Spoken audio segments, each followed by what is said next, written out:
Bonjour. Bienvenue à l'émission Carrément Bien. Une émission diffusée chaque lundi sur YouTube avec un témoignage d'une personne qui a fait une rencontre bouleversante avec Dieu. Et aujourd'hui à la une, le témoignage émouvant et déchirant même de Yvonne. Elle est miraculée du génocide qui a eu lieu au Rwanda en 1994 où environ 1 million de Rwandais de l'ethnie Tutsi ont été massacrés. Oui, c'est terrible. Elle va vivre un véritable martyre, voir toute sa famille être exécutée sous ses yeux. Elle sera avec eux. Elle va même être touchée par balle. Et à un moment donné, dans cet état, dans ce drame, la Vierge Marie va lui apparaître. Elle va lui parler. Elle sera sauvée d'une manière totalement incroyable. Nous l'avons interviewée pour vous. Merci Yvonne d'être avec nous. Je suis Yvonne, j'ai 52 ans, j'ai 2 filles, j'habite à Lille et je suis d'origine rwandaise et qui parle du Rwanda, parle aussi du génocide perpétré contre les Tutsis en 1994. Et donc moi je suis rescapée de ce génocide. Le génocide rwandais commença le jeudi 7 avril 1994. Que s'est-il passé ce jour-là ? Le 7 avril, c'était pendant les vacances de Pâques. Moi et mon frère, on était partis chez ma sœur qui habitait Kigali.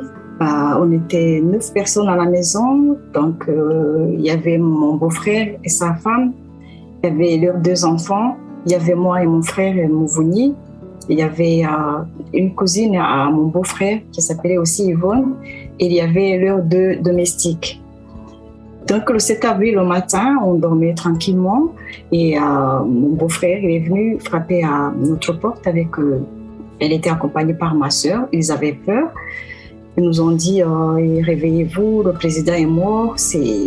On ne sait pas ce qui va se passer. Donc on a eu pris peur. On s'est réveillés. On est partis tous se regrouper au salon. On a écouté toutes les radios. C'était que ça, cette nouvelle qui passait dans toutes les radios. Le domestique garçon de la maison, je m'excuse du terme, lui, il était Hutu, il n'avait pas de risque. Il sortait, il allait partout chercher des nouvelles, nous ramener des nouvelles. Et donc, il est venu, il nous a dit, vous êtes sur la liste, c'est la première liste des gens qui doivent être tués. Ça nous a encore fait peur. De toutes les façons, mon beau-frère nous avait expliqué qu'il n'y avait pas de chance qu'on allait mourir, donc on s'était préparé à la mort. Ils ont directement mis une barrière devant la maison pour qu'on ne puisse plus sortir. Donc on était coincés dans la maison, on ne faisait que prier.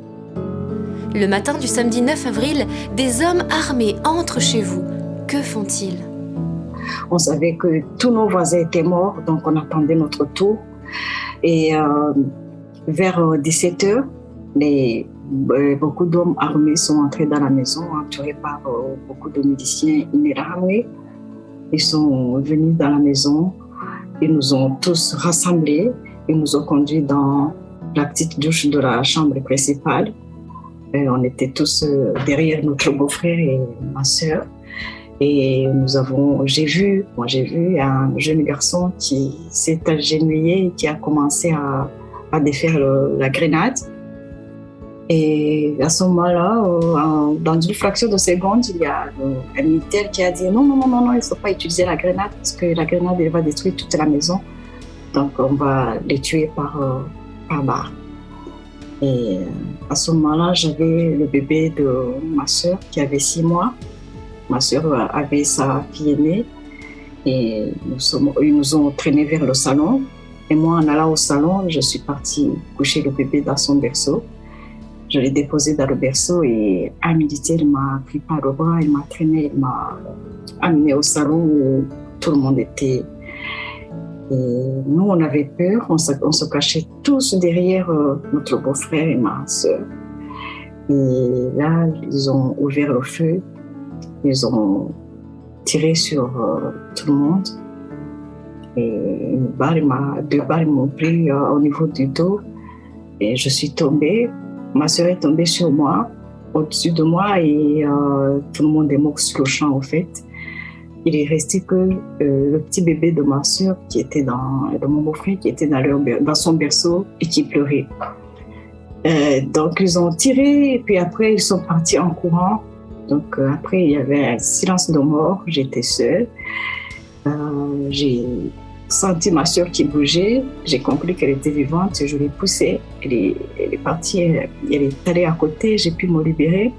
Je l'ai regardée. Je lui ai demandé comment ça allait. Il m'a demandé si j'avais été blessée. Je lui ai dit oui, je suis blessée. Il m'a demandé de l'eau à boire. J'ai essayé de lui donner à boire, mais elle ne pouvait pas boire. Et elle m'a demandé, à ce moment-là, son bébé pleurait toujours. Elle m'a demandé d'aller voir son bébé qui pleurait dans la chambre. Je suis partie voir le bébé. Quand je suis arrivée au niveau du berceau du bébé, le bébé, il venait de mourir. Je suis retournée pour raconter ça à ma soeur. Quand je suis arrivée au salon, ma soeur aussi venait de mourir. Donc, à ce moment-là, j'étais seule. J'ai vérifié tout le monde. Tout le monde était mort. J'étais en dernière année de l'école des infirmières, donc j'étais capable de constater le décès. Yvonne, en pleine nuit, vous allez faire une erreur qui aurait pu vous coûter la vie. Racontez-nous. Il y avait tellement de silence, un silence morbide. J'avais tellement peur, donc j'étais seule dans la maison. Et au fur et à mesure que les heures passaient, ça devenait noir. Et au milieu de la nuit, j'ai fait une bêtise. J'ai allumé les lumières du salon. C'est là où on était, c'est là où il y avait plus de corps. Et quand je les ai allumés, les gens qui étaient à la barrière devant notre maison, ils ont compris qu'il y avait quelqu'un de vivant dans la maison. Donc, ils sont revenus en courant. Et quand j'ai attendu le repas, je me suis allongée, j'ai fait la morte. Ils sont venus, ils ont touché tous les corps, ils ont déplacer tous les corps, vérifier vraiment s'il y avait une personne vivante. Moi, j'ai fait la morte, ils ont touché mon corps et comme on avait de l'argent dans nos poches, ils ont touché dans nos poches, ils ont fouillé dans nos poches, ils ont tout pris. Moi, j'ai essayé de faire la morte au maximum, ils n'ont rien remarqué et puis ils sont partis. Vous reconnaissez parmi ceux qui pillent votre maison l'un de vos anciens amis. Vous lui montrez que vous êtes vivante, mais là, il vous trahit. Donc, à un certain moment, ils sont revenus dans la maison, ils ont pillé tout ce qui pouvait l'être, ils ont pris tout ce qui était dans la maison, ils enjambaient les corps, ils piétinaient dans le sang, et ils ont tout pris, ils partaient, ils prenaient tout ce qu'ils pouvaient prendre, ils sortaient, ils revenaient, c'était un brouhaha. Et à un certain moment, j'ai entendu les pas de quelqu'un et la voix de quelqu'un que je connaissais. Et c'était un ami, j'ai cru qu'il pouvait me sauver. Je l'ai appelé, je lui ai fait comprendre que j'étais vivante. Et quand il m'a vue, il avait un épée sur lui. Il a sorti et puis il voulait s'approcher de moi pour m'achever. Et moi, je lui ai dit, je ne sais pas comment ça m'est venu cette idée-là, je lui ai dit, Kizito, il s'appelait Kizito, son monsieur. Kizito, il y a une télévision que mon beau-frère a cachée dans telle armoire. Je lui ai montré l'armoire, il a rangé son épée, il a pris la télévision, il est parti. Mais en partant, il criait, il y a une vivante, Tantine est vivante, parce que c'était ça mon surnom par rapport à mes neveux. Tantine est vivante, Tantine est vivante. Et puis directement, ils sont revenus, ils ont encore touché tous les corps, ils m'ont repéré.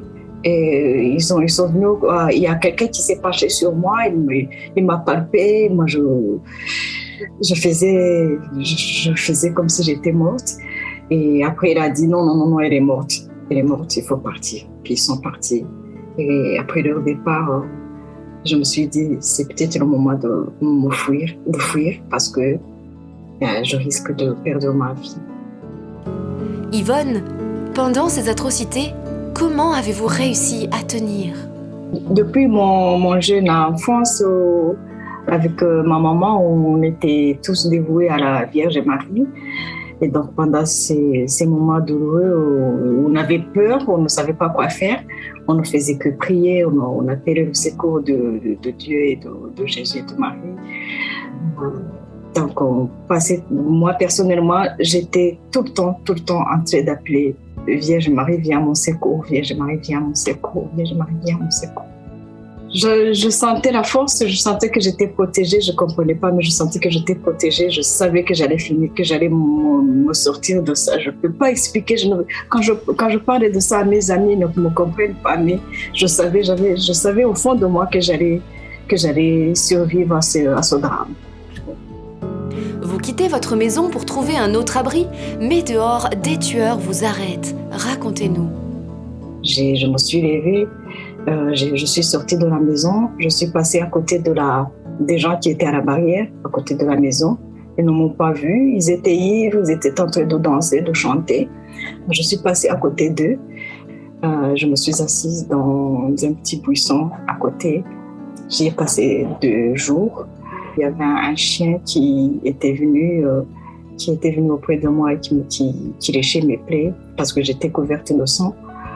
Et ce chien, quand il m'a touchée, moi je me suis dit, bon, il faut que je cherche refuge, sinon je vais mourir ici dans la forêt.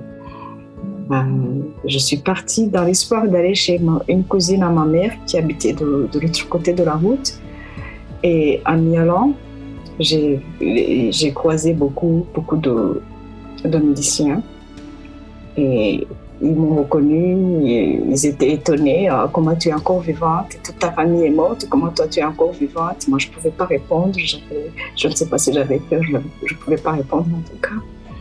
Et ils ont décidé d'aller me tuer au niveau d'une fosse commune parce qu'à ce moment-là, ils ne tuaient plus les gens sur les collines, ils les amenaient au niveau des fosses communes. Et en me conduisant là où il y avait une fosse commune, ils étaient au moins 50 ou même 100 personnes. En me conduisant au niveau de la fosse commune, il y a un monsieur qui est venu et c'est un monsieur qui détenait une boutique. Et on allait faire des courses chez lui. Il m'a reconnu, il m'a arrêté, il leur a dit, vous ne pouvez pas tuer cet enfant, c'est un enfant, il faut tuer les hommes et les garçons, mais il faut laisser les femmes et les jeunes filles. Il est reparti, il est revenu avec monsieur Hassan. Hassan, c'était un ami à mon beau-frère. Donc, je ne sais pas ce qui s'est passé. Hassan, en tout cas, j'ai vu, ils ont accepté que Hassan me conduit chez lui. Ils lui ont dit, bon, tu la prends de toutes les façons, elle va mourir, elle n'a pas 2 jours à vivre. Donc Hassan m'a pris et m'a amené chez lui. Vous avez de graves blessures. Un médecin vous examine, il pense que vous allez bientôt mourir. Le pédiatre, il est venu, il m'a ausculté. J'avais beaucoup saigné, j'avais perdu trop de sang, donc j'étais anémiée. Puis j'avais presque perdu connaissance, mais j'attendais tout ce qu'il disait. Donc il disait à Hassan, non, elle ne va pas s'en sortir. C'est heureusement qu'on ne sait pas si les poumons ont été atteints ou si le cœur n'a pas été atteint et tout. De toutes les façons, avant de partir, il lui a demandé de me donner beaucoup à boire pour me réhydrater parce que j'étais déshydratée. Et il lui a donné des pansements pour mes plaies. Hassan et sa femme, ils m'ont lavé, ils ont tout le temps lavé mes plaies, ils ont soigné mes plaies, ils m'ont donné à boire, tout le temps ils m'amenaient à boire. Et au fur et à mesure que les jours passaient, je récupérais miraculeusement, en moins d'1 semaine, en tout cas, j'avais tout récupéré. C'est l'action de la Vierge Marie, c'est l'action de son fils. Yvonne, une nuit, la Vierge Marie vous apparaît. Que vous dit-elle ? Au fait, quand je suis arrivée chez Hassan, lui, il était musulman comme mon beau-frère. Il est parti, je ne sais pas où il a retrouvé les livres de prière des catholiques et il m'a amené un chapelet. Donc, je ne faisais que réciter le chapelet. Chapelet sur chapelet, rosaire sur rosaire. Et une nuit, je dormais, puis j'ai été réveillée par une forte lumière. Et j'ai vu la Vierge Marie devant moi. Je n'ai pas eu besoin de lui demander qui tu es. Je l'avais reconnue.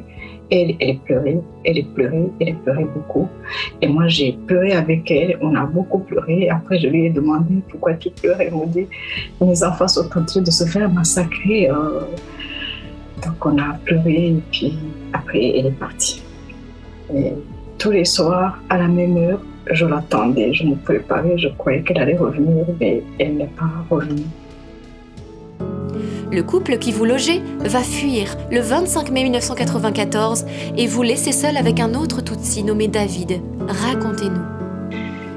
Au fur et à mesure que les jours passaient, l'armée du FPR, donc c'était l'armée qui combattait les génocidaires, il récupérait beaucoup le territoire du Rwanda. Donc il était sur le point de s'emparer de tout Kigali. À ce moment-là, les gens de Kigali, ils fuyaient partout. Hassan et sa femme ont décidé aussi de fuir. Avant de fuir, ils voulaient nous amener, mais nous, on ne voulait pas parce qu'on savait qu'on ne pouvait pas aller nulle part. Je n'ai pas mentionné que Hassan avait aussi pris un autre jeune Tutsi, un jeune garçon de 12 ans Tutsi qui s'appelait David. Hassan, avant de s'enfuir, et sa femme, il a fait le stock des choses à manger dans la maison et il nous a laissé beaucoup d'argent. Il a dit, bon, moi j'y vais, je vais mettre ma femme à l'abri et puis après, je vais revenir vous chercher. Donc on est resté dans sa maison, on ne faisait que pleurer et prier, on n'avait pas autre chose à faire. Le 24 juin, des miliciens armés entrent et vous trouvent. Ils essaient de vous tuer. Que se passe-t-il ? Les miliciens sont rentrés dans la maison de Hassan où nous étions. Quand ils ont vu qu'on était des enfants, ils ont décidé de ne pas nous tuer par balle parce qu'à ce moment-là, ils disaient qu'il n'y avait plus de munitions. Donc, ils ont demandé à quelqu'un, il y a un qui était avec eux, de nous tirer par un tir à l'arc. Et le monsieur, il s'est mis à côté, il a tiré. Quand j'ai vu la flèche venir vers moi, je me suis tournée. La flèche m'a touchée au niveau de la fesse droite. Et je suis tombée. Et puis ils sont partis en courant. David, il m'a tiré, il m'a traîné, il m'a amené dans une maison voisine parce qu'on avait eu peur de rester chez Hassan. Il m'a mis dans une maison voisine et puis il est retourné chez Hassan, il a pris des pansements, il est venu, il m'a soigné et on a passé là-bas jusqu'au 4 juillet quand le FPR est venu nous récupérer. Le 4 juillet 1994, l'armée vous sauve après 3 mois de calvaire. Oui, le 4 juillet, l'armée du FPR a pris le contrôle de tout Kigali et donc Kimisagara où j'étais. Et on attendait les chants de victoire dans les haut-parleurs qu'ils avaient mis au niveau de tout le quartier. Et donc David est parti, il les a appelés et ils sont venus dans la maison. Je ne pouvais pas marcher parce que ça faisait plusieurs jours que je ne marchais pas. Ils nous ont conduits dans un centre qui était sécurisé où on regroupait tous les rescapés. En fait. Et les médecins, ils étaient étonnés, ils me disaient « Ah, tu as eu la chance, et il a fallu juste 2 centimètres pour que le cœur soit atteint. Donc tes poumons, comment ils ont pu pour se cicatriser aussi vite ?» Yvonne, comment expliquez-vous que vous ayez survécu au génocide ? Je sais que j'ai été protégée par mon chapelet, par la Vierge Marie, par Jésus. Parce que 3 fois, je me suis confrontée à la mort et je ne suis pas morte. Le Seigneur, il m'a laissé pour témoigner de son amour. Il est aimant, il fait des miracles. Il m'a laissé aussi vivre pour pouvoir témoigner, dire aux gens que ce qui s'est passé, c'est réellement passé. Il y a eu un génocide. Il y a eu des gens qui ont tué leurs frères innocemment, comme ça. Il m'a laissé aussi en vie pour que je puisse appeler les gens, appeler les rescapés du génocide comme moi au pardon. Il faut pardonner pour pouvoir vivre. Et vous-même, avez-vous vraiment réussi à pardonner à ceux qui ont massacré votre famille ? Aujourd'hui, je peux dire que j'ai pardonné. Mais le pardon n'est pas venu en un seul jour. Ça a été un long processus. D'abord, moi-même, je me demandais, je ne comprenais pas. J'avais une haine. À un certain moment, je ne pouvais même pas réciter Notre Père. Quand j'arrivais là où il fallait dire qu'il faut pardonner nos péchés comme nous pardonnons aussi, je savais que je n'étais pas capable de pardonner, je savais que je n'avais pas parvenu à pardonner. J'avais donc décidé de ne plus réciter le Notre Père. Et j'ai eu la chance d'avoir un prêtre dans ma famille. Et c'est ce prêtre, Abbé Martin Moutebeli, qui m'a aidé et qui m'a...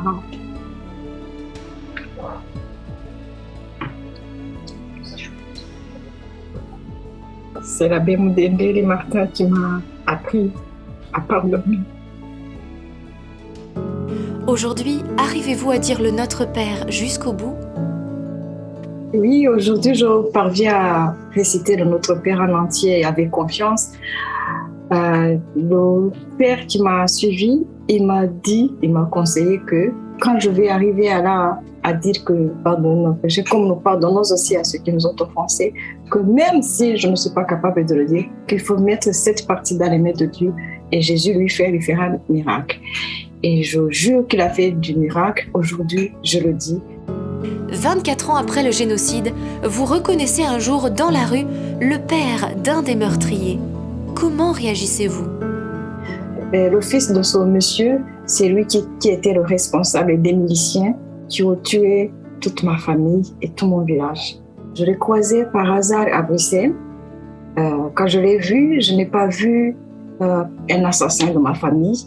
J'ai vu quelqu'un que je connaissais bien et j'ai eu l'envie d'aller vers lui. Je me suis arrêtée, j'ai couru derrière lui, je l'ai appelé, il s'est retourné, il m'a reconnu directement. On a commencé à pleurer. Je ne lui ai pas demandé pourquoi il pleurait. Ils ne m'ont pas demandé pourquoi je pleurais. Il m'a posé des questions. Il m'a demandé comment j'allais, mes sœurs. Je lui ai demandé lui aussi ses nouvelles. Donc on a repris comme si c'était avant, comme il n'y avait rien entre nous.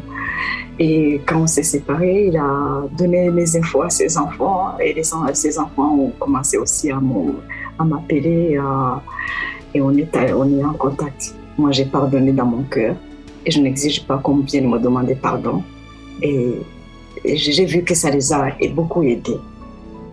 Aujourd'hui, vous témoignez partout et particulièrement auprès des jeunes. Pourquoi? Je fais mon témoignage au niveau des jeunes parce que c'est la jeunesse qui a fait tout ça. Elle a été instrumentalisée, elle a été poussée par les plus anciens à commettre ce génocide. Si la jeunesse est bien préparée, il n'y aura pas dans le futur, il n'y aura pas de mauvaises actions. Donc moi, je me suis engagée à parler aux jeunes. Je vais dans les lycées, je vais dans les collèges. Que voulez-vous dire à ceux qui vous regardent maintenant? Le message que je veux passer aujourd'hui, je veux demander à tout le monde, à chacun, à celui qui le peut, de pardonner. Le pardon donne la libération. Le pardon donne la liberté. Le pardon ne fait que du bien. C'est Jésus seul qui peut nous aider à pardonner. Et ce n'est pas facile, c'est une longue démarche. Mais il faut toujours avoir espoir en lui, en Dieu. Il faut toujours lui demander de l'aide, du secours. Un mot de la fin? Pour conclure, je dirais que le Seigneur, le bon Dieu est bon. Il nous aime tous. Il est auprès de chacun, dans les bons mouvements, dans la joie que dans les malheurs. Il faut seulement se confier à lui. Merci beaucoup Yvonne pour votre témoignage très émouvant qui vraiment nous remue intérieurement. Oui, c'est terrible et on se rend compte de quoi l'homme est capable lorsqu'il n'est pas en communion avec Dieu. Se remémorer pour ne pas recommencer. Et nous allons maintenant prier. Prier pour que cessent les guerres et pour que la paix dans notre monde soit faite. Et nous accueillons maintenant sur le plateau Bénédicte et Catherine pour un temps de prière à vos intentions et pour notre monde. Bienvenue sur le plateau. Bienvenue. Merci. Entrons sans plus tarder dans ce temps de prière tous ensemble. Seigneur Jésus, je te prie pour la paix dans le monde, pour la paix entre les peuples. Je te prie pour toutes les personnes qui sont persécutées. Nous te demandons que cessent les guerres, que cessent les haines raciales. Donne la paix, Seigneur, à ce monde. Oui, amen Seigneur. Et frères et sœurs, vous qui suivez de différents continents, de différentes nations, eh bien confions avec foi nos nations à Jésus-Christ, afin que par notre prière, elle est petite, c'est vrai, mais nous avons un grand Dieu. Alors on vous propose concrètement d'écrire dans le chat ou les commentaires « Seigneur Jésus, protège » et vous mettez le nom peut-être de votre nation ou même d'une nation qui est en ce moment en guerre. Et nous savons que Jésus ne restera pas indifférent. Seigneur Jésus, je te prie pour tous les bourreaux, tous les persécuteurs, qu'ils puissent se convertir et qu'ils puissent devenir de vrais Saint Paul et qu'un jour leur vie devienne un témoignage. Et Seigneur Jésus, pour qu'il puisse y avoir la paix dans le monde, eh bien, il faut déjà qu'il y ait la paix en chacun de nos cœurs. Alors on te prie bien, de retirer toute haine, toute jalousie, toute rancœur, tout ce qui nuit à la paix en chacun de nos cœurs et qu'il n'y ait pas d'esprit non plus de comparaison, mais que nous puissions estimer les autres comme supérieurs à nous-mêmes. Et Seigneur Jésus, j'aimerais te confier toutes les personnes qui ont vécu des choses traumatisantes et qui vivent au quotidien avec ce poids. Je te demande de venir les guérir en profondeur, toutes celles qui ont vu des choses atroces parfois dans leur vie, dans leur enfance. Et si vous êtes dans cette situation, eh bien gardez courage parce que Jésus vous touche maintenant. Et comme dit la parole de Dieu, le Seigneur guérit les cœurs brisés. Seigneur, je te prie pour l'Afrique, afin que tu puisses déverser ta puissante onction et ta paix sur ce continent. Je te prie également pour tous ces dirigeants, afin qu'ils gouvernent leur peuple avec justice, droiture et bienveillance. Frères et sœurs du continent africain, vous qui suivez en ce moment cette émission, que le Seigneur vous bénisse tout particulièrement. Nous sommes en communion avec vous de prière et de cœur. C'est ça, la communion de l'Église. On est un seul corps, une seule âme. Et je vous propose maintenant qu'on se confie à l'intercession de la Vierge Marie, afin qu'elle puisse protéger notre monde par sa prière. Je vous salue Marie, pleine de grâce. Le Seigneur est avec vous.